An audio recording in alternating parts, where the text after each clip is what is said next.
নমস্কাৰ, আপোনালোকক স্বাগতম জনালোঁ আন এটা ব্লগলৈ। আমি আছোঁ আজি, গেছ কৰিব পাৰিছেনে মোৰ ক্লিনিকত। আৰু মেখেলা চাদৰ পিন্ধি ক'ত যাবলৈ ওলাইছোঁ? মেখেলা চাদৰ পিন্ধি এটা টক আছে, তাতে যাবলৈ ওলাইছোঁ। আৰু একেবাৰে নিজৰ বেগখন, টেবলেটখন লৈ গাড়ীত উঠি গ'লোঁ। আজি যাম কাকৈজানা স্কুলত, কাকৈজানা MP স্কুলত।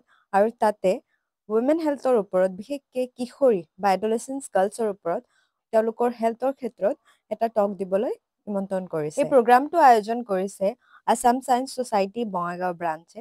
তাৰে এটা ৱমেন চেল আছে আৰু মই বহুত প্ৰাউড আৰু ব্লেছ ফিল কৰোঁ যে তাৰে এগৰাকী সদস্য ময়ো।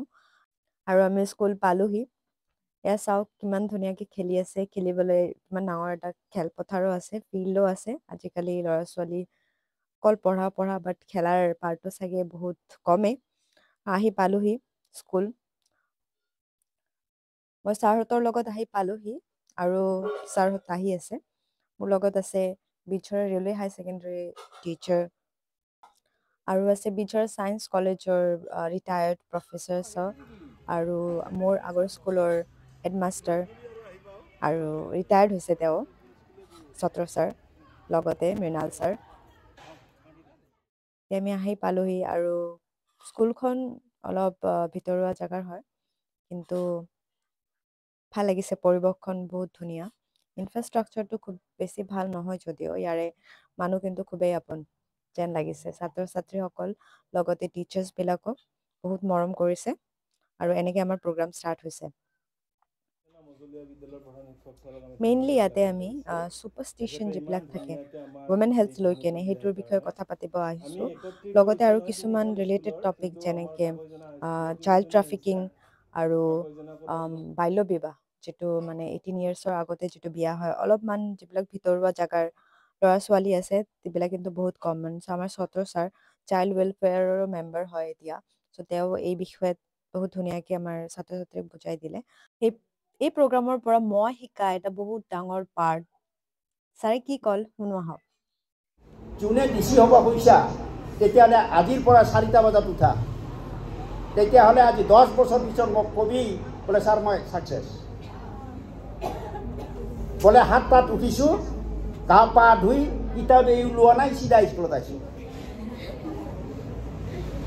হ'ব কিমান অক্সিজেন থাকে আৰু যাৰ ফলত তেতিয়া মানুহ যদি দৌৰায় তেতিয়া শ্বাস প্ৰশ্বাসত কি সোমায়? অক্সিজেন সোমায়। অক্সিজেন ভিতৰত যিমান সোমাব সিমানেই মানুহজন স্বাস্থ্যৱান হ'ব। ৰোগ নিৰ্মূলৰ 1 নম্বৰ ঔষধ অক্সিজেন, মনত থাকিব। আৰু এইখিনি কথা মই বুকুত বান্ধি লৈ এই প্ৰগ্ৰামৰ পৰা যাই আছোঁ, কাৰণ ছেল্ফ ইম্প্ৰুভমেণ্টৰ কাৰণে মোৰ জীৱনৰ এইটো বহুত ডাঙৰ পাৰ্ট। এতিয়া আহিল মোৰ পালা। মই ক'লোঁ মেনষ্ট্ৰুৱেল হেল্থ লৈ। বিশেষকৈ মেনষ্ট্ৰুৱেল হেল্থ লৈ বহুত কুসংস্কাৰ জড়িত হৈ আছে।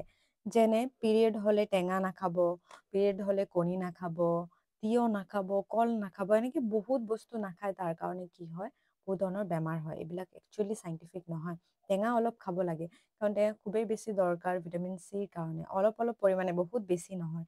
কণীটো কোনো প্ৰব্লেমে নাই, কণী আপুনি খাব পাৰে। আৰু বাকীতো কোনো কথাই নাই। এইবিলাক জেনেৰেশ্যন টু জেনেৰেশ্যন পাছ হৈ আছে আৰু এইবিলাক এটা কুসংস্কাৰ হোৱাৰ বাবে স্বাস্থ্যত কিন্তু বহুত ইম্পেক্ট পৰিছে, বিশেষকৈ এনিমিয়া যিটো বেমাৰ সেইটো। আৰু প্ৰগ্ৰামৰ এণ্ড এটা গীতেৰে 1 2 3 মানুহে মানুহৰ বাবে যদিহে অকণো নেভাবে, অকণি সহানুভূতিৰে ভাবিব মনীয়া।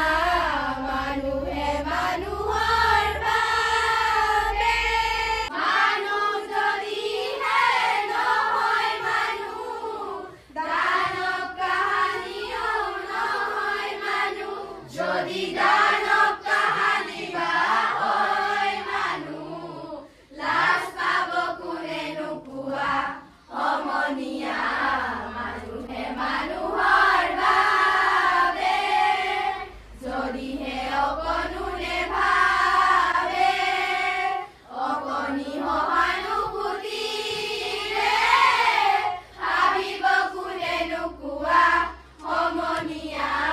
মানুহে